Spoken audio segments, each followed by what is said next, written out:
Says this year alone, more than 15 million children have suffered under extreme violence. That includes kidnapping, torture, rape and slavery. The World Social Forum on Migrations has wrapped up its gathering in Johannesburg. This as countries like Britain are strengthening their immigration laws to ease the burden of inflows of people seeking a better living. Central to its formation, the WSFM seeks to protect the rights of immigrants traveling the world in search of better living conditions away from home. The forum also aims to provide a platform for democratic debate and create alternative models to existing migration agendas and policies. We have in our studio Alina Mugisho, a spokesperson for the forum. Good evening, Alina, and thank you so much for joining us. Good evening, and thank you for having us in studio. Now, Alina, what were the key resolutions taken in the conference? The first one that the conference has really insisted on is to create a strong movement of migrants and South African and all the other people to stand in solidarity and start speaking in one voice as a group of people that are very much aware that they have to move and that mobility is something that will continue to be there. The forum further has called upon Africans and other fragile countries to relook at the ways in which migration is addressed and to relook at not only its consequences but also its causes, so that we can be able to start looking at migration not as a problem but as a solution to something that the countries or the societies need for a future and better developed Africa and world. Now, Aline, you mentioned the fact that it was a matter of a need, not really a want. When you say a need, the reasons behind people leaving their home and going somewhere to try and make a better living, can you just touch on those issues? We have Africa at the moment, as where we are standing at the moment, we are in a very fragile situation. There are a number of countries going through conflicts. We have a lot of political instabilities. We have economic instabilities as a result of political instabilities and insecurities.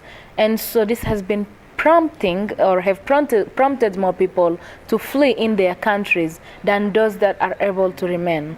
And those that flee often go to other countries within Africa, and a few try to get beyond Africa. But we have seen a number of migrants, for instance, drowning in the sea, coming from Africa.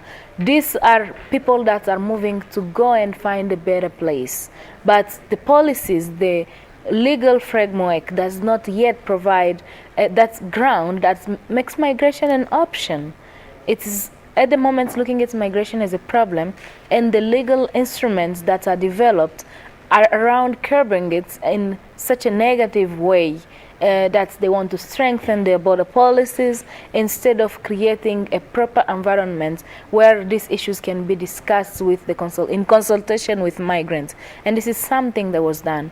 It stood in solidarity with the Palestinian issues because the Palestinian sent a very strong delegation to the forum, because there is a number of Palestinians that even when they flee their countries of origin, they are still persecuted in their host country due to securitization of migration.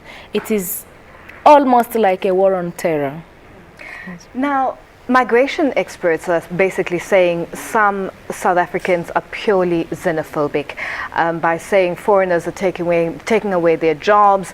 And, what do you think? Do you concur with this? And what solutions would you put forward and that were tabled at the conference? I think there is a shift in blame. I think people are desperate.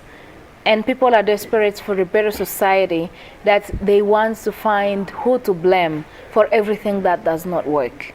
I liked very much both the speeches of Jay Naidu and Mr. Zwelithini Mavavi when they said migration and migrants cannot be blamed for lack of employment in South Africa. There is a lack of employment, which is a reality. Authorities must be made responsible for this, and not migrants, because migrants that comes here often create their own means and ways of accessing the system or creating employment for themselves. Even if it's in the informal sector, they will sell something on the street to survive, which means the very few that happens to get jobs are those that's qualified and that are still scarce skills in the South African economy. Now, which countries on the African continent are host to the biggest numbers of migrants? Do you have maybe figures? We have Ghana, we have Tanzania, we have Kenya, we have Nigeria, we have South Africa, and we have as well Ethiopia. Ethiopia is, many people don't place it as one of the biggest immigration countries, but it is also a home for many migrants. We have the Democratic Republic of Congo, regardless of the conflict, that still also has a number of immigrants that go into there to do their business, including South Africans. Alina, thank you so much for joining us. Thank you. And that was Alina Mugisho, spokesperson for the World Social Forum on Migrations.